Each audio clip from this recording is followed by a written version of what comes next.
नमस्कार दोस्तों, मैं नेत्रम एक बार फिर हाजिर हूं आपके सामने एक और कहानी के साथ। इस बार कहानी और इस बार मैं आपके सामने लेकर आया हूं हिंदी साहित्य के कथा सम्राट मुंशी प्रेमचंद जी की एक कहानी। यूं कहें कि उनकी पहली कहानी। जी हां, उनकी पहली कहानी जिसका शीर्षक है दुनिया का सबसे अनमोल रत्न। जी हां, दुनिया का सबसे अनमोल रत्न। ये वो कहानी है जिसमें आपको हिंदुस्तानी भाषा का सौंदर्य देखने को मिलेगा। ये वो कहानी है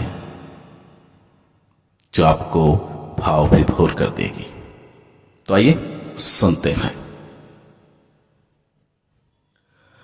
दिलफिगार एक कंटीले पेड़ के नीचे दामन चाक किए बैठा हुआ खून के आंसू बहा रहा था। वह सौंदर्य की देवी यानी मलिका दिलफरेब का सच्चा और जान देने वाला प्रेमी था।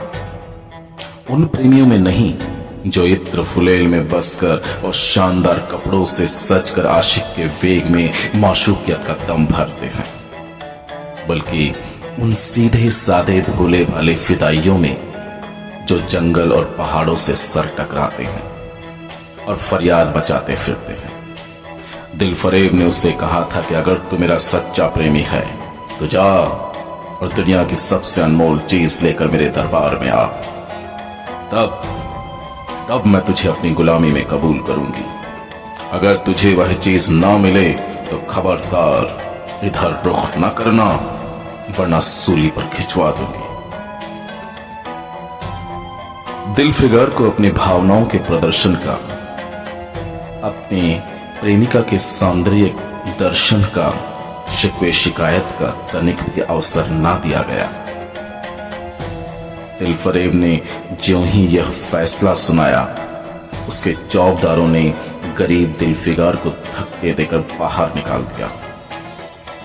और आज 3 दिन से यह आफत का मारा आदमी उसी कंटीले पेड़ के नीचे, उसी भयानक मैदान में बैठा हुआ सोच रहा है कि क्या करूं। दुनिया की सबसे अनमोल चीज मुझको मिलेगी? नामुमकिन। और वह फिर है क्या?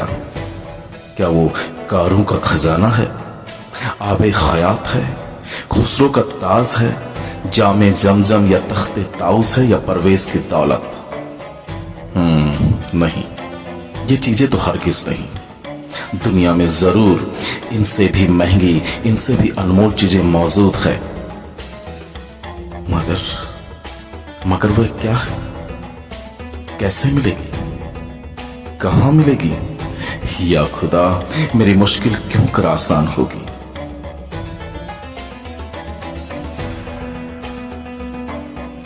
दिलफिगार इन्हीं ख्यालों में चक्कर खा रहा था और अकल कुछ काम नहीं करती थी।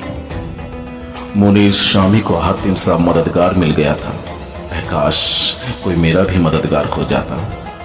काश मुझे भी उस चीज का जो दुनिया की सबसे बेशकीमत चीज है नाम बतला दिया जाता। बला से वह चीजें हाथ ना आती, मगर मुझे इतना तो मालूम हो जाता कि वह किस किस्म की चीज है। मैं घड़े बराबर मोती की खोज में जा सकता हूं। मैं समुंदर का गीत, पत्थर का दिल, मौत की आवाज और इससे भी ज्यादा बेनिशान चीजों की तलाश में कमर कस सकता हूं, मगर दुनिया की सबसे अनमोल चीज, यह मेरी कल्पना की उड़ान से बहुत ऊपर है। आसमान पर तारे निकल आए थे। दिलफिगार यकायक खुदा का नाम लेकर उठा और एक तरफ को चल पड़ा।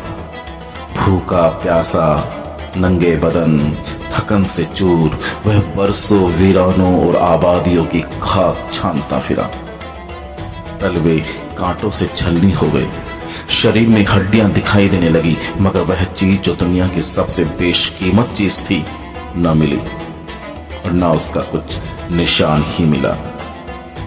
एक रोज वह भूलता भटकता एक मैदान में जा निकला, जहां हजारों आदमी गोल बांधे खड़े थे। बीच में कई अमामे और चोगे वाले दड़ियल काजी अफसरी शान में बैठे हुए आपस में कुछ सलाह मशवरा कर रहे थे। और इस जमात से दूर एक सूली खड़ी थी। दिलफिगार कुछ तो कमजोरी की वजह से और कुछ यहां की कैफियत देखने के इरादे से ठिठक गया। क्या देखता है, क्या देखता है कि कई लोग नंगी तलवारें लिए एक कैदी को, जिसके हाथ पैर में जंजीरें थी, पकड़े चले आ रहे हैं। सूली के पास पहुंचकर जब सिपाही रुक गए और कैदी की हथकड़ियां, बेड़ियां सब उतार ली गई, इस अभागे आदमी का दामन सैकड़ों बेगुनाहों के खून के छींटों से रंगीन था और उसका दिल नेकी के ख्याल और रहम की आवाज से जरा भी परिचित न था। लोग उसे काला चोर कहते थे। सिपाहियों ने उसे सूली के तख्ते पर खड़ा कर दिया, मौत की फांसी उसके गर्दन में डाल दी और जल्लादों ने तख्ता खींचने का इरादा किया ही था कि वह अभागा मुजरिम चीख कर बोला, खुदा के वास्ते मुझे एक पल के लिए फांसी से उतार दो, ताकि अपने दिल की आखिरी आरज़ू निकाल लूं। यह सुनते ही चारों तरफ सन्नाटा छा गया।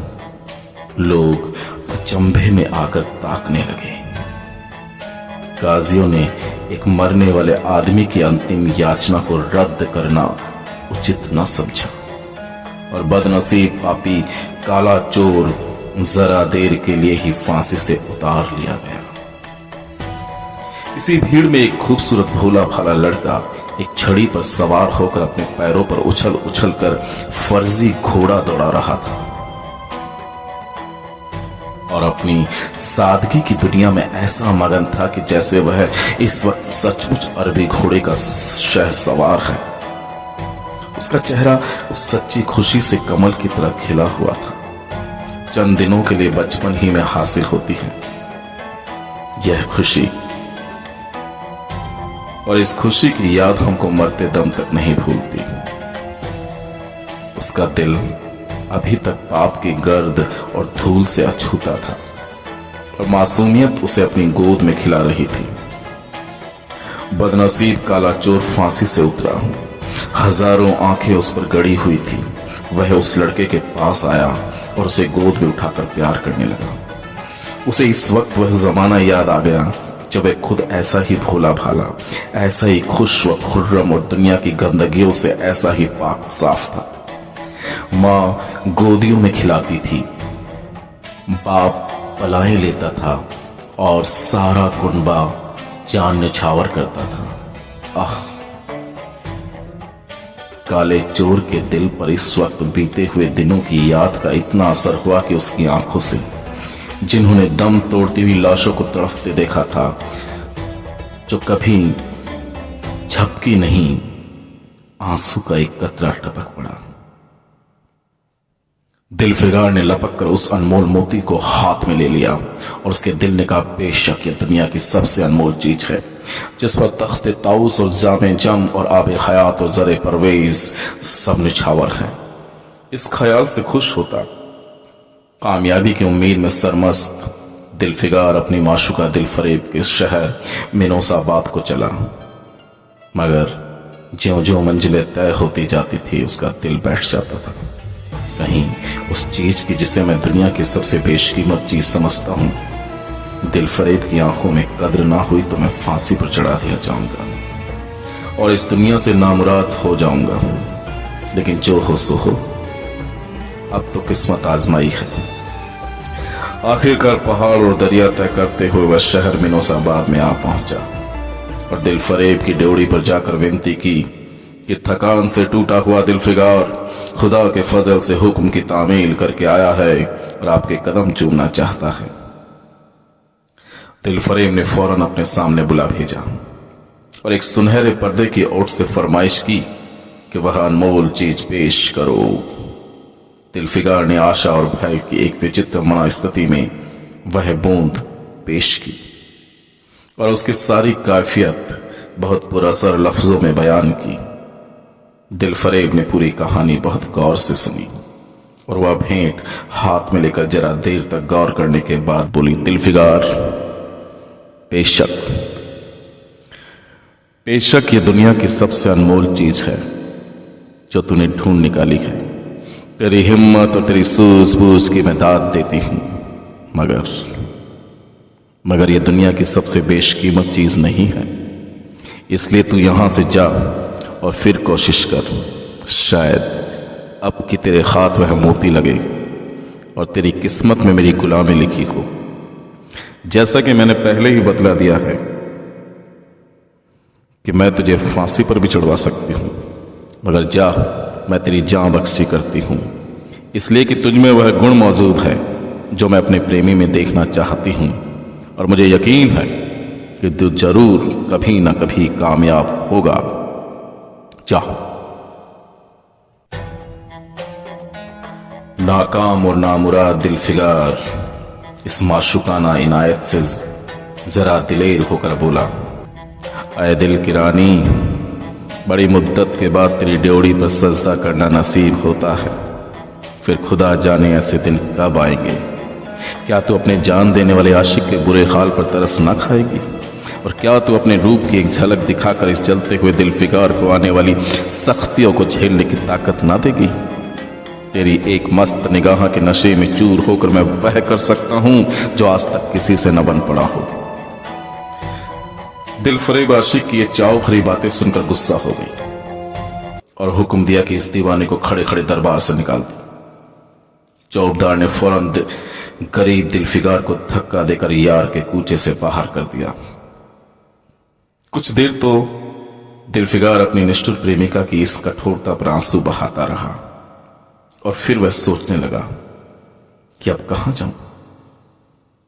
मुद्दतों रास्ते नापने और जंगलों में भटकने के बाद आंसू की यह बूंद मिली थी। अब ऐसी कौन सी चीज है जिसकी कीमत इस आबदार मोती से ज्यादा हो? हजरत खिज्र, तुमने सिकंदर को आबे हयात के कुएं का रास्ता दिखाया था, क्या मेरी बाह ना पकड़ोगे? सिकंदर सारी दुनिया का मालिक था, मैं तो एक बेघरबार मुसाफिर हूं। तुमने कितनी ही डूबती किश्तियां किनारे लगाई हैं, मुझ गरीब का बेड़ा भी पार करो। हे आली मुकाम जिब्राइल, कुछ तुम ही इस नीम जान दुखी आशिक पर तरस खाओ। तुम खुदा के एक खास दरबारी हो, क्या मेरी मुश्किल आसान न करोगे? गरज यह है कि दिलफिगार ने बहुत फरियाद मचाई, मगर उसका हाथ पकड़ने के लिए कोई सामने न आया। आखिर निराश होकर वह पागलों की तरह दोबारा एक तरफ चल खड़ा हुआ। दिलफिगार ने पूरब से पश्चिम तक और उत्तर से दक्षिण तक कितने ही जंगलों, कितने ही वीरानों की खाक छानी। कभी बर्फिस्तानी चोटियों पर सोया तो कभी डरावनी घाटियों में भटकता फिरा, मगर जिस चीज की धुन थी वह न मिली। यहां तक कि उसका शरीर हड्डियों का एक ढांचा रह गया। एक रोज वह शाम के वक्त किसी नदी के किनारे खस्ता हाल पड़ा हुआ था। बेखुदी के नशे से चौंका तो क्या देखता है कि चंदन की एक चिता बनी हुई है और उस पर एक युवती सुहाग के जोड़े पहने 16 श्रृंगार किए बैठी है। उसकी जांघ पर उसके प्यारे पति का सर है। हजारों आदमी गोल बांधे खड़े हैं और फूलों की बरखा कर रहे हैं। यकायक चिता में से खुद ब खुद एक लपट उठी। सती का चेहरा उस वक्त एक पवित्र भाव से आलोकित हो रहा था। चिता की पवित्र लपटें उसके गले से लिपट गई और दम के दम में वह फूल सा शरीर राख का ढेर हो गया। प्रेमिका ने अपने को प्रेमी पर निछावर कर दिया और दो प्रेमियों के सच्चे पवित्र अमर प्रेम की अंतिम लीला आंख से ओझल हो गई। जब सब लोग अपने घरों को लौटे तो दिलफिगार चुपके से उठा और अपने चाक दामन कुर्ते में वह राख का ढेर समेट लिया और इस मुट्ठी भर राख को दुनिया की सबसे अनमोल चीज समझता हुआ सफलता के नशे में चूर यार के कूचे की तरफ चल पड़ा। अब की ज्यों ज्यों वह मंजिल के करीब आता था उसकी हिम्मत बढ़ती जाती थी। कोई उसके दिल में बैठा हुआ कह रहा था कि अब की तो तेरी जीत है। और इस ख्याल ने उसके दिल को जो जो सपने दिखाए उनकी चर्चा व्यर्थ।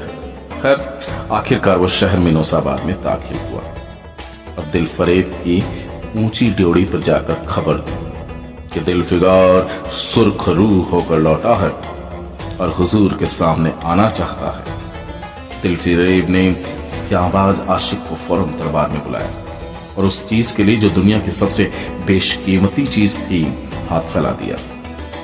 दिलफिगार ने हिम्मत करके उसकी चांदी जैसी कलाई को चूम लिया और मुट्ठी भर राख को उसकी हथेली में रखकर सारी कैफियत दिल को पिघला देने वाली लफ्जों में कह सुनाई और अपनी सुंदर प्रेमिका के होठों से अपनी किस्मत का मुबारक फैसला सुनने के लिए इंतजार करने लगा। दिलफरेब ने उस मुट्ठी भर राख को आंखों से लगा लिया और कुछ देर विचारों के सागर में डूबे रहने के बाद बोली, ऐ जान निछावर करने वाले आशिक दिलफिगार, बेशक ये राख जो तू लाया है जिसमें लोहे को सोना कर देने की सिफत है, दुनिया की बहुत बेशकीमत चीज है और मैं सच्चे दिल से तेरी एहसानमंद हूं कि तूने ऐसी अनमोल भेंट दी। मगर दुनिया में इससे भी ज्यादा अनमोल चीज है, जा उसे तलाश कर और तब मेरे पास आ। मैं तहे दिल से दुआ करती हूं कि खुदा तुझे कामयाब करे। यह कहकर वह सुनहरे पर्दे से बाहर निकला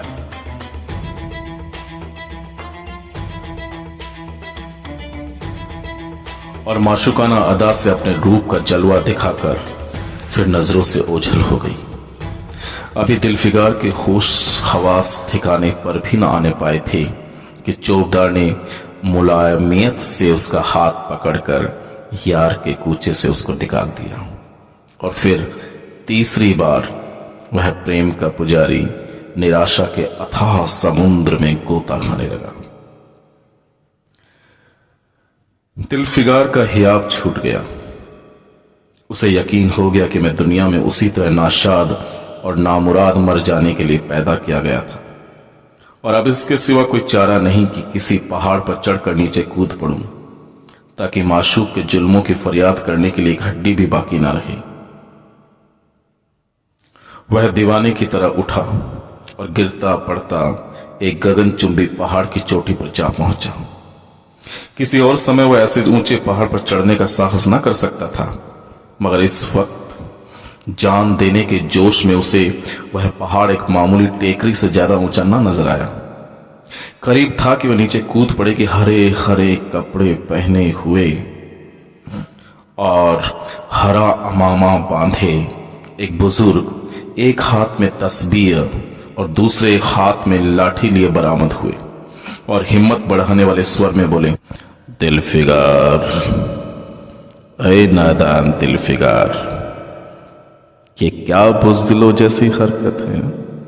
तू मोहब्बत का दावा करता है और तुझे इतनी भी खबर नहीं कि मजबूत इरादा मोहब्बत के रास्ते की पहली मंजिल है।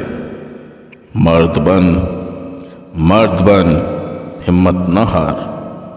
पूरब की तरफ एक देश है जिसका नाम हिंदुस्तान है। दिलफिगार, तू वहां जा, तेरी आरज़ू पूरी होगी। यह कहकर हजरत खिज्र गायब हो गए। दिलफिगार ने शुक्रिया की नमाज अदा की और ताजा हौसले, ताजा जोश और अलौकिक सहायता का सहारा पाकर खुश खुश पहाड़ से उतरा और हिंदुस्तान की तरफ चल पड़ा। मुद्दतों तक कांटों से भरे हुए जंगलों, आग बरसाने वाले रेगिस्तानों, कठिन घाटियों और अबध्य पर्वतों को तय करने के बाद दिलफिगार हिंद की पाक सरजमीन पर दाखिल हुआ और एक ठंडे पानी के सोते में सफर की तकलीफें होकर थकान के मारे नदी के किनारे लेट गया। शाम होते होते वह एक चटियल मैदान में पहुंचा, जहां बेशुमार अधमरी और बेजान लाशें बिना कफन में पड़ी हुई थी। चील, कौवे और वहशी दरिंदे भरे पड़े थे। सारा मैदान खून से लाल हो रहा था। यह डरावना दृश्य देखते ही दिल फिगार का जी दहल गया। या खुदा, किस मुसीबत में जान फंसी। मरने वालों का करहाना, सिसकना और एड़िया रगड़कर जान देना, दरिंदों का हड्डियों को नोचना और गोश्त के लोथड़ों को लेकर भागना। आह, ऐसा हौलनाक सीन दिलफिगार ने न कभी देखा था, न कभी देखने की जरूरत की थी। यकायक उसे ख्याल आया, अरे यह तो लड़ाई का मैदान है और ये लाशें सूरमा सिपाहियों की है। इतने में करीब से करहाने की आवाज आई।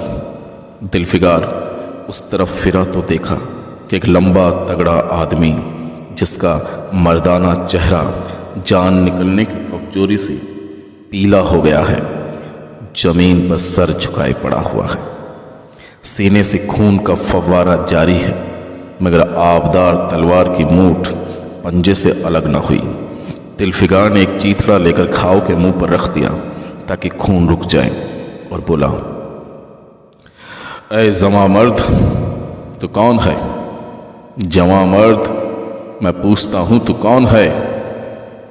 जवां मर्द ने यह सुनकर आंखें खोली और वीरों की तरह बोला, क्या तू नहीं जानता मैं कौन हूं? क्या तूने आज इस तलवार की काट नहीं देखी?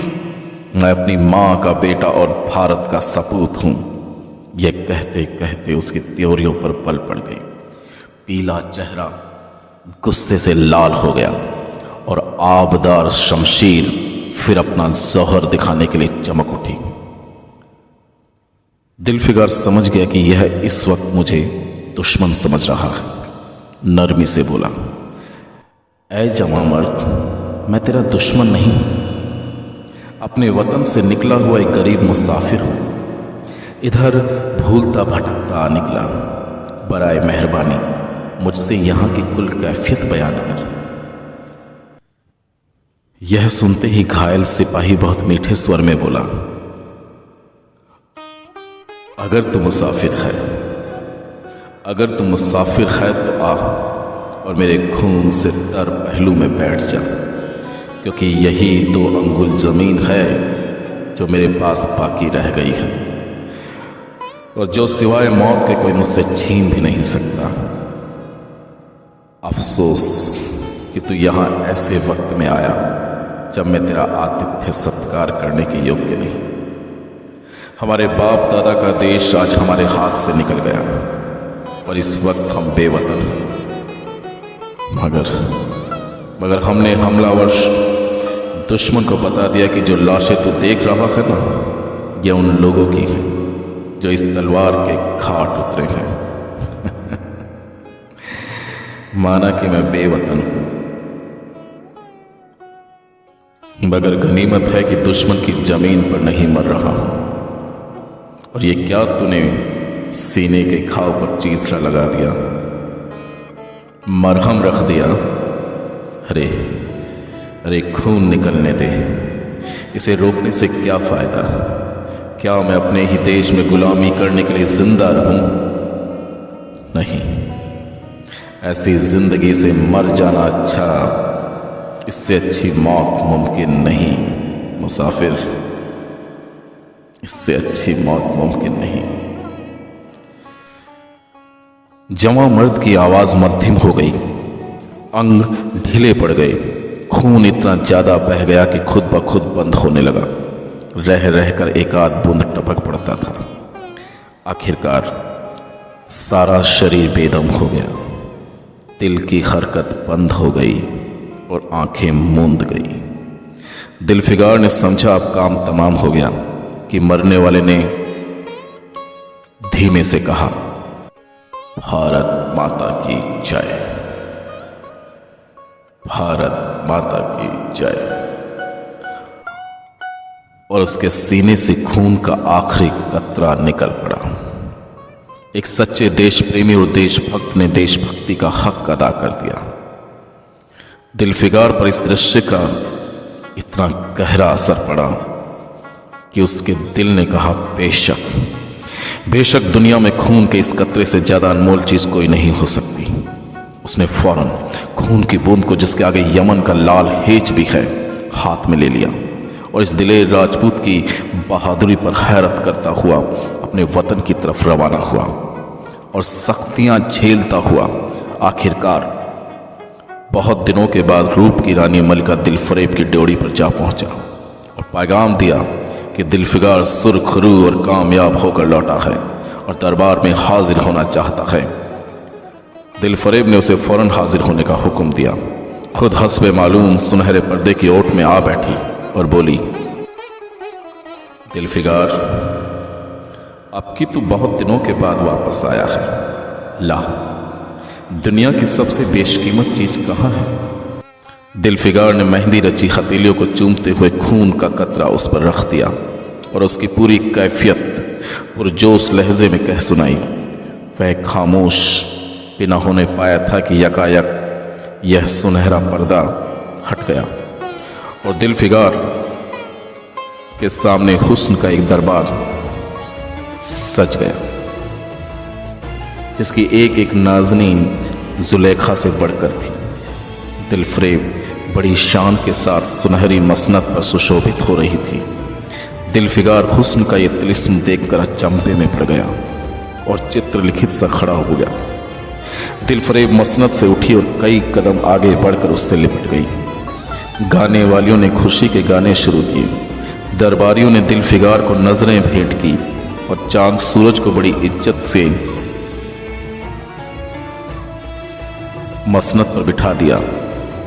जब यह लुभावना गीत बंद हुआ तो दिलफरेब खड़ी हो गई और हाथ जोड़कर दिलफिगार से बोली, ऐ जानी सार आशिक दिलफिगार, मेरी दुआएं बर आईं और खुदा ने मेरी सुन ली और तुझे कामयाब व सुरखरू किया। आज से तू मेरा मालिक है और मैं तेरी लौंडी। यह कहकर उसने एक रत्न चटित मंजूसा मंगाई और उसमें से एक तख्ती निकाली जिस पर सुनहरे अक्षरों से लिखा हुआ था, खून का वह आखिरी कतरा जो वतन की हिफाजत में गिरे, दुनिया की सबसे अनमोल चीज है। धन्यवाद।